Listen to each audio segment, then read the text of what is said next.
Good afternoon, I'm Charles Lejano. This is One News Now.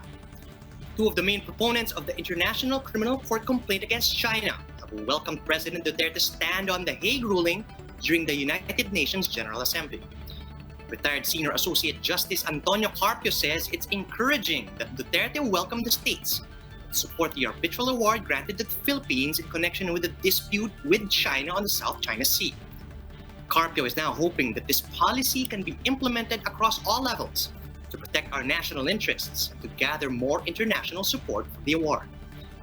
Former Foreign Affairs Secretary Albert del Rosario shared the same sentiment, added that the next step is for the government to be able to strictly enforce the arbitral ruling. The next step is for our president and his administration to put into reality the invocation of the arbitral award.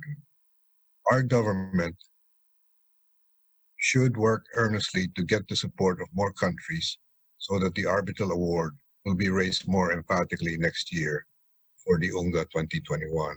All Filipinos should now unite so that the world will help our country and enforce the arbitral award against China. Let us not allow this opportunity to be put to waste.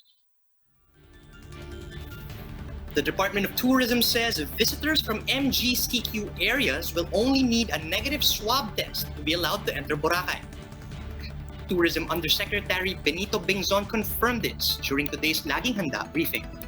However, Bingzon clarified that upon arrival at the island, Boracay tourists will also be monitored, must have pre-arranged reservations. That's on top of strictly adhering to the health and safety guidelines in the area. Regarding Baguio's gradual reopening, Bingzon said DOT Secretary Berna Romulo Puyat has already met with Mayor Benjamin Magalong and other local executives to ensure the successful reopening of Baguio to Region 1 residents on October 1. Bingzon also confirmed that hotels in Tagaytay will now be allowed to offer staycations to tourists. Meanwhile, the department will soon release guidelines on the use of the 3 billion peso fund for displaced tourism sector workers.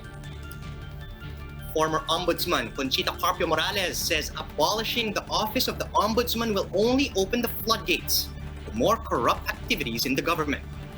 Morales says when there is not enough evidence, the policy is to dismiss complaints and not abolish the office of the Ombudsman altogether. Recall that Ombudsman Samuel Martires made this suggestion during the office's budget briefing at the House of Representatives. At the time, Martires also floated the idea of shutting down Sandigan Bayan, just using their funds to build houses for the poor.